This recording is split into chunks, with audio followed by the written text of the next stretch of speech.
Although no announcement has been made and the story has not been verified, several TNA wrestlers are under the impression that the deal with Fox Sports Network is complete.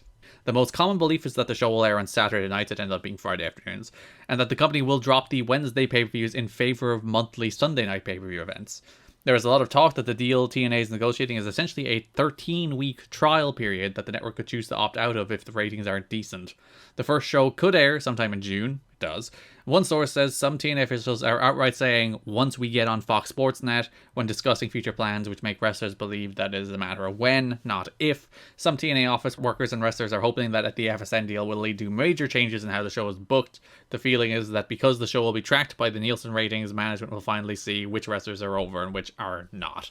So unlike the WGN stuff, which was a done deal in December and did not happen, this FSN stuff is a done deal in March and does in fact happen. Well, I'm excited for it. I think some structure and definitely some structure from being on television is sorely needed for this company. And realistically, this company has been booking these weekly pay-per-views as television for nearly 2 years now, so this is what they've been preparing for the whole time. But now also, I feel like a little less pressure too. Maybe after that 13 weeks, but for now, we have something. It will be on FSN starting from June. We'll talk about that closer to when we get to June. Mm-hmm. Everybody has been told to tone down the language because people from Fox Sports Net have been watching. BG James on the broadcast even cracked about the Tree Live Crew signature line, "Let's do the damn thing." They were told they can't be used, and he said, "Let's do the darn thing" instead. That's good to know, but that's how I'll be closing this show. Yeah, you can't say damn anymore, Liam. I'm going to say do the dang thing. Dave notes in the Wrestling Observer, what is the name of FSN's signature primetime show, which is the Best Damn Sports Show? But that's neither here nor there. Yeah, well, if TNA does those ratings, I'm sure they can say damn. Yeah, you gotta earn it. You gotta bring Ron Simmons in, then you can say damn all you want. What if he came and he's like, Don! Yeah. It's like it's real, it's damn real. His TNA catchphrase is darn. Walks in on some dopey Shark Boy segment, like Shark Boy and Glenn Gilberti and New Jack are doing something backstage. Ron Simmons walks up, they do the long delayed pause, he looks around, darn! And he has the shirt that just says Don. Yeah, he has a darn shirt. Can we sell the Don shirt? There's nothing stopping us from selling a darn shirt. Yeah! Liam has finally found a thing we can actually sell. Darn! That's great. Oh, I wish Ron Simmons went to TNA now. TNA has started a new marketing campaign called Wrestling Reinvented, which was announced by TNA President Dixie Carter at the CTAM conference in Los Angeles. CTAM stands for Cable and Telecommunications Association for Marketing. Ooh. That was on March 10th. The contest of wrestling... Don't worry, I got this. Oh, sorry, yes, this is a Dixie, of course, please. The contest of wrestling has gotten out of hand. Yeah, can you please do the... I want you to do the in-betweens. She said. In an effort to shock the viewer, storylines in our industry that were once considered obscene and now unfortunately commonplace. I've gotten real southern with it. For a period of time now, Total Nonstop Action have made a conscious shift in the content of our shows and will continue to do so. We have distinguished our product from our competitor and provided the pay-per-view buyer with a true alternative. Ooh. Wrestling Wrestling Reinvented is moving forward to the past? What? Wrestling Reinvented is moving forward to the past. Okay. Our programming will be clean, but also innovative, cutting edge, with the high-risk, high-flying athleticism TNA is known for. Follow me on Twitter. Twitter doesn't exist, but still follow her on Twitter. Oh, we don't follow her on Twitter. What are we doing? She has to earn it, goddammit. I'm doing that right now. Making up for the fact that we don't follow Dixie. What the hell? We are fake fans. We have not listened to our own follow me on Twitter advice. I'm following it right now. Part of this change is to make the TV deal with Fox Sports Net, which is insisting on a clean product. At this point, there is no deal. What they are talking about is a tryout. Yeah, we got through all that. This would be similar to the two-way tryout FSN gave UFC that didn't lead to a deal, even though ratings were strong. But TNA want to do it too.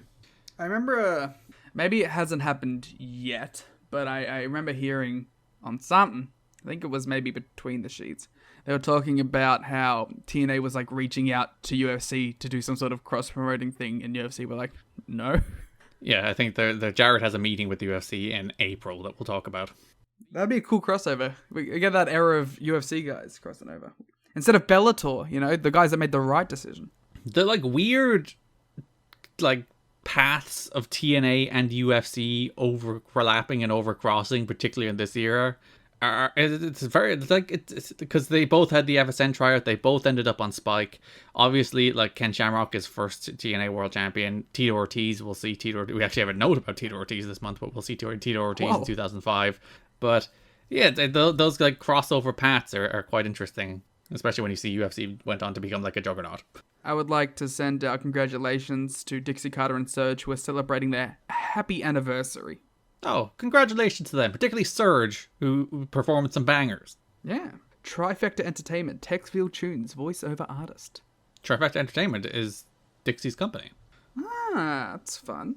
So they'll start taping the shows on Thursday in Orlando for Impact. I'm going to retweet their happy anniversary. They look like such a nice couple. I mean, a rich couple, but a nice couple. Like Dixie and Surge, we mentioned, like they were a couple all the way when we first talked about the Panda takeover, that Surge was with Dixie in those meetings. So just part of the family. Jeff Jarrett talked to TNA wrestlers about the future of TNA prior to the March 17th show. He said there had been and would be even more rumors regarding the company's attempt to secure a cable television deal, but he added that he would not comment on those matters until the time is right. Learning from past mistakes, Jeff. He's not going to start talking about huge announcements on TV long before you have a huge announcement to make. Jarrett told the wrestlers that some of them need to update their looks so that they appear as professional as possible. Jarrett said members from management would be meeting with the wrestlers individually to review their looks. At one point during the meeting, Raven spoke up and told wrestlers that they need to dress the part if they want to be stars, and that led to some snickering behind Raven's back, as some wrestlers are in the impression that the office told Raven to lose the jean shorts and t-shirt he had been wearing in favor of returning to the kilt he was wearing before that. But that was literally him spicing it up. Yeah. And that's what, of course, upsets you, because he kept the music but didn't keep the look. I hate that music so much. It's terrible. It's good music. It's horrific. It's so bad. It just does not suit Raven whatsoever, and it makes me angry.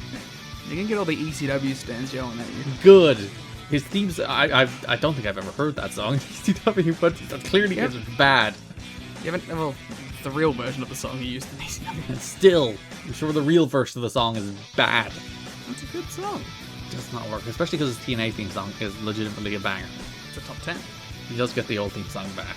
I didn't realize I thought it was like a 2-week thing. He's now had it for like a month and a half. Yeah. Every time it hits, I go, Garrett's gonna hate this. I am. I'm like, go back to the other one. I like both. I like the other one more, to clarify, but I like both.